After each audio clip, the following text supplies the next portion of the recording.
Hello students, today we will see the next type of animal tissue, that is skeletal tissue. Skeletal tissue is also known as solid connective tissue. It forms the internal skeleton called the endoskeleton of the vertebrates. Now what are vertebrates? All the organisms which have backbones are called as vertebrates. So our bones are inside our body. We can't see them from outside. Therefore they are called as internal skeleton. Okay. So its main role is to provide support. Because of that only we can stand erect. So it is supporting our body to give a proper posture and to do the work. The skeletal tissue is of two types. First is cartilage. It is composed of ground substance called matrix, in which the cartilage cells called chondrocytes are present. These cells are arranged in groups of 2, 4 or 8 and are found in the fluid filled spaces called lacunae. This tissue is highly elastic and resistant to crushing. It is present between bones to reduce friction and to relieve the bones of shocks. So these two are the functions. It is found at the end of bones in the windpipes, tip of the nose and external ear. Blood vessels are absent in this tissue. So to see the structure, what we find is, first it has got a ground substance, means the substance which fills the whole part of the cartilage is called as the ground substance, and we call it as matrix. In this we find spaces. Okay, you can see this is one fluid filled space. Inside that we have cells. So sometimes only one cell is there, sometimes two cells are there, sometimes four are there, sometimes six are there. In this way, in the spaces only, which we call it as lacunae, the cells are present. These cells are called as chondrocytes. Okay. Now they don't have blood vessels and they don't have nerves. Mostly you find them on the tip of your bones. You can see it is quite flexible in nature. You can bend your nose or the ear because of the cartilage.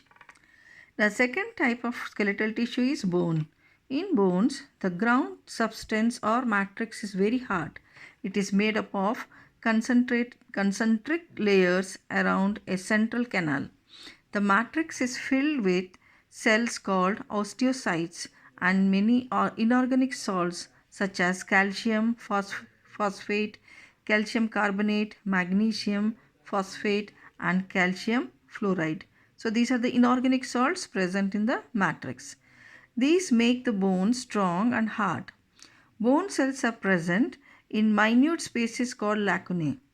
A large bone is hollow and its cavity is filled with bone marrow.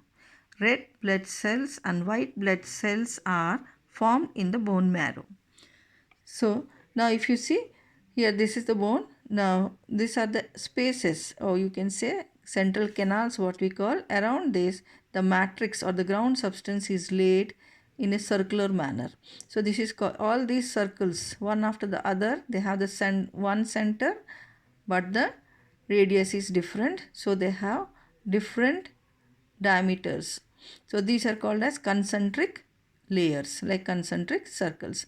So in these circles you can see black spots going around. These are the spaces in which the cells of bones are present.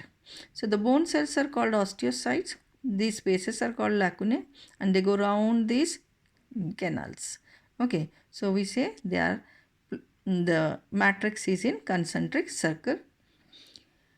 Now in case of long bones, they have a hollow cavity in the center which is filled with bone marrow, and that will produce RBCs and WBCs. So that is the function.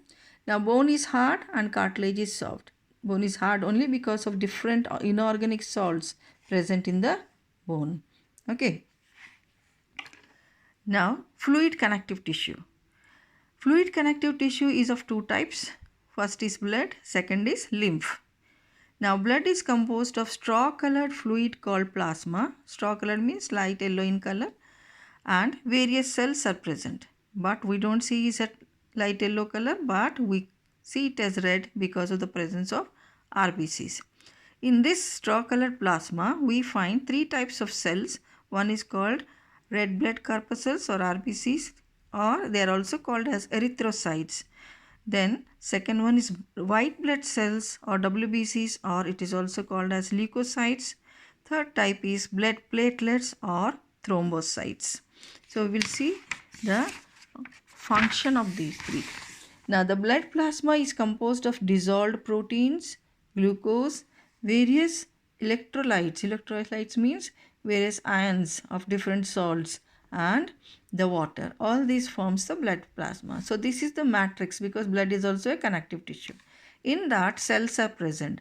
We have seen three types of cells: RBC, WBCs, and the platelets. They are present in that matrix. So blood is a connective tissue. The main function of blood is to transport substances like glucose, amino acids, oxygen, etc. in the body. It also provides protection from foreign bodies. So that is, we say the white blood cells protect our body from disease germs. That's why it provides protection. Now, human RBCs do not contain nuclei, hence they are called red blood corpuscles, whereas RBCs of organisms like frog contain nuclei, so they are called as red blood cells. So now you know why we don't call it as red blood cells, we call them as corpuscles. Okay, when they were small, they had the nuclei, but when they mature, the human RBCs lose their nuclei. Now lymph. It is a straw-colored fluid surrounding the body cells. So all our body cells inside are surrounded by a fluid. They are not dry but surrounded by a fluid called as lymph. Now it can also be called as the blood without RBCs, because this lymph does not contain RBC. It only contains the plasma. It plays an important role in protecting the body against infection. That means it contains WBCs that protects against infection. It also helps to transport fats. So whatever food we eat, it contains fat, so that is absorbed into the lymph and is transported. So these are the two functions, and this is the nature is, it is straw color fluid without RBCs. It contains WBCs, that's why it can give the protection. The third type of tissue is, okay, we'll see in the next video about the next tissue, that is muscular tissue.